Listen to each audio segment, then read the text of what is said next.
Shalom, selamat pagi keluarga damai yang terkasih. Puji Tuhan kita dapat berjumpa kembali dalam sapaan damai sejahtera hari ini. Mari kita menundukkan diri untuk meminta pimpinan Tuhan. Bapa Surgawi yang penuh kasih, kami kembali mengharapkan pimpinan dan pertolongan Tuhan dalam merenungkan firman, agar kami tidak hanya mengerti apa yang kami baca, tetapi juga dapat menjadi pelaku dari apa yang Tuhan kehendaki melalui firman ini. Dalam nama Yesus kami berdoa dan mengucap syukur. Amin. Bacaan firman Tuhan diambil dari Lukas 8 ayat 40 sampai dengan 56. Demikianlah firman Tuhan. Ketika Yesus kembali, orang banyak menyambut dia, sebab mereka semua menanti-nantikan dia. Maka datanglah seorang yang bernama Yairus, ia adalah kepala rumah ibadat. Sambil tersungkur di depan kaki Yesus, ia memohon kepadanya supaya Yesus datang ke rumahnya. Karena anaknya perempuan yang satu-satunya yang berumur kira-kira 12 tahun hampir mati. Dalam perjalanan ke situ, Yesus didesak-desak orang banyak. Adalah seorang perempuan yang sudah 12 tahun menderita pendarahan dan yang tidak berhasil disembuhkan oleh siapapun. Ia maju mendekati Yesus dari belakang dan menjamah jubah-jubahnya. Dan seketika itu juga berhentilah pendarahannya. Lalu kata Yesus, "Siapa yang menjamah aku?" Dan karena tidak ada yang mengakuinya, berkatalah Petrus, "Guru, orang banyak mengerumunimu dan mendesak engkau." Tetapi Yesus berkata, "Ada seorang yang menjamah aku sebab aku merasa ada kuasa keluar dari diriku."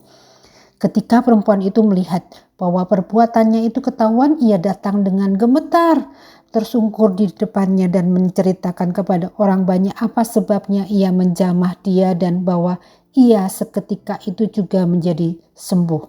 Maka katanya kepada perempuan itu, "Hai anakku, imanmu telah menyelamatkan engkau. Pergilah dengan selamat." Ketika Yesus masih berbicara, datanglah seorang dari keluarga kepala rumah ibadat itu dan berkata, "Anakmu sudah mati, jangan lagi engkau menyusah-nyusahkan guru." Tetapi Yesus mendengarnya dan berkata kepada Yairus, "Jangan takut, percaya saja, dan anakmu akan selamat." Setibanya di rumah Yairus, Yesus tidak memperbolehkan seorang pun ikut masuk dengan dia kecuali Petrus, Yohanes, dan Yakobus, dan ayah anak itu serta ibunya. Semua orang menangis dan meratapi anak itu. Akan tetapi Yesus berkata, "Jangan menangis, ia tidak mati tetapi tidur." Mereka mentertawakan dia karena mereka tahu bahwa anak itu telah mati. Lalu Yesus memegang tangan anak itu dan berseru katanya, "Hai anak, bangunlah." Maka kembalilah roh anak itu dan seketika itu juga ia bangkit berdiri. Lalu Yesus menyuruh mereka memberi anak itu makan dan takjublah orang tua anak itu. Tetapi Yesus melarang mereka memberitahukan kepada siapapun juga apa yang terjadi itu. Sejauh ini pembacaan firman Tuhan. Bapak, Ibu, Saudara yang terkasih, perjalanan Yesus dan murid-muridnya kali ini adalah di kota di sebelah barat Danau Galilea yang penduduknya sangat religius. Mereka termasuk golongan yang sangat menjaga hukum-hukum Yahudi dan langsung disambut oleh kepala rumah ibadat bernama Yairus. Sekalipun statusnya sebagai kepala rumah ibadat, ia merendahkan diri dengan tersungkur menyembah kepada Yesus. Hatinya sangat lembut, namun juga sangat galau dan putus asa. Posisi Yairus tersungkur bersujud di hadapan Yesus menunjukkan emosi yang sangat dalam ini. Dia memohon dengan sangat agar Yesus menyembuhkan anaknya yang sakit. Barangkali dia bahkan sudah menanti-nanti kedatangan Yesus. Dia sudah banyak mendengar orang yang disembuhkan oleh Yesus. Jadi begitu kapal merapat, Yairus langsung menghampiri dan bersujud. Orang tua mana yang tidak galau kalau anak-anaknya sakit? Tetapi Alkitab menunjukkan alasan yang lebih lagi, yaitu bahwa anak itu adalah anak perempuan satu-satunya. Dan dia sudah berusia kira-kira 12 tahun. Dia sudah menjadi curahan cinta kasih kedua orang tuanya. Saya bisa membayangkan seorang anak perempuan yang begitu manis dan menjadi sumber sukacita di dalam keluarga Yairus. Maka mereka segera berangkat menuju ke rumah Yairus. Uniknya, setiap kali cerita ini dibaca selalu ada kisah di antara perjalanan Yesus ke rumah Yairus, yaitu kisah seorang wanita yang mengalami pendarahan selama 12 tahun disembuhkan ketika menjamah jumbai jubah Yesus. Jika dilihat Injil lain yang paralel dalam kitab Markus 5 ayat 21 juga menceritakan kisah wanita itu. Dan wanita ini sebenarnya dalam posisi yang najis secara hukum Yahudi. Sebab dia selama 12 tahun sama sekali tidak bisa mentahirkan diri dan dia dilarang untuk bersentuhan dengan orang lain. Tetapi dia tahu diri sehingga dia hanya mau menyentuh punca jubah Yesus. Dengan iman yang kuat, dia tidak minta Yesus menjamah atau melakukan tindakan medis tertentu karena dia sadar dirinya najis dan melakukannya dengan diam-diam. Bapak, Ibu, Saudara yang terkasih, saya terkejut dengan suatu kebenaran bahwa Yairus harus menunggu karena Yesus berhenti dan mencari siapa yang menyentuh dia. Bahkan Petrus malah yang tidak sabar dan berkata, banyak orang mengerumuni Yesus. Kalau dalam terjemahan bebas seolah dia berkata, ya sudah pastilah tersentuh orang lain karena orang banyak mengerumuni Yesus. Bukan wanita itu yang memperlambat perjalanan, tetapi Yesus sendiri yang berhenti, bahkan mencari dan berbicara kepada perempuan itu serta memuji imannya. Kalau dalam kondisi yang mendesak dan terburu-buru seperti itu, apakah reaksi kita ketika seseorang menghalangi atau membuat kita menunggu?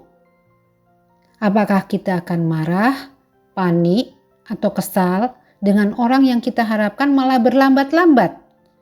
Bukankah kita sering menganggap bahwa kita harus diprioritaskan atau bahkan menganggap persoalan dan masalah orang lain tidak lebih penting dari persoalan kita?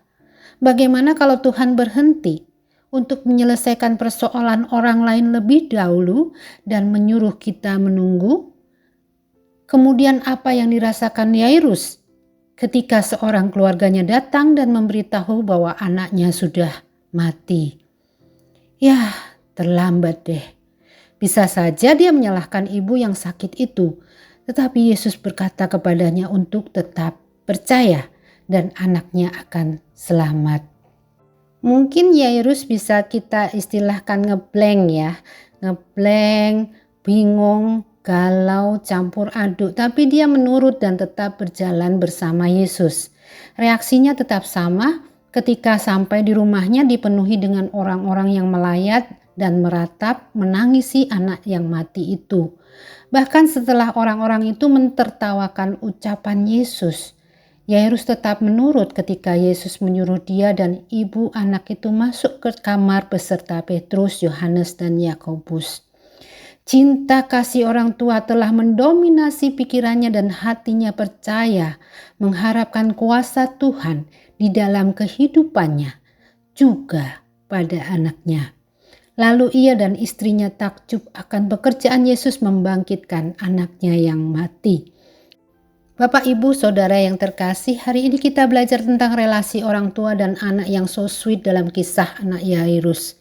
Tetapi juga tentang bagaimana orang tua meletakkan kekhawatiran, pengharapan, dan masa depan anaknya ke dalam tangan Tuhan. Adakah kita mengandalkan bijaksana Tuhan dalam mengatur kapan anak kita harus belajar jatuh, belajar gagal, sukses, atau dalam memilih pasangan dalam hidupnya? Sudahkah Bapak Ibu membawa anak-anak mengenal Tuhan, Sang Penentu hidup mereka? Mari kita berdoa. Allah Bapa yang penuh kasih, kami belajar dari iman Yairus hari ini untuk mempercayakan anak-anak dalam tangan Tuhan. Meletakkan segala kekhawatiran, standar, persaingan, ataupun beban yang biasa kami bebankan kepada anak-anak dan tularkan kepada mereka. Kami hanya berharap Tuhan memberikan hikmat kepada kami dan juga hikmat kepada anak-anak supaya kami hidup selaras dengan kehendak Tuhan. Dalam nama Yesus Kristus kami berdoa. Amin.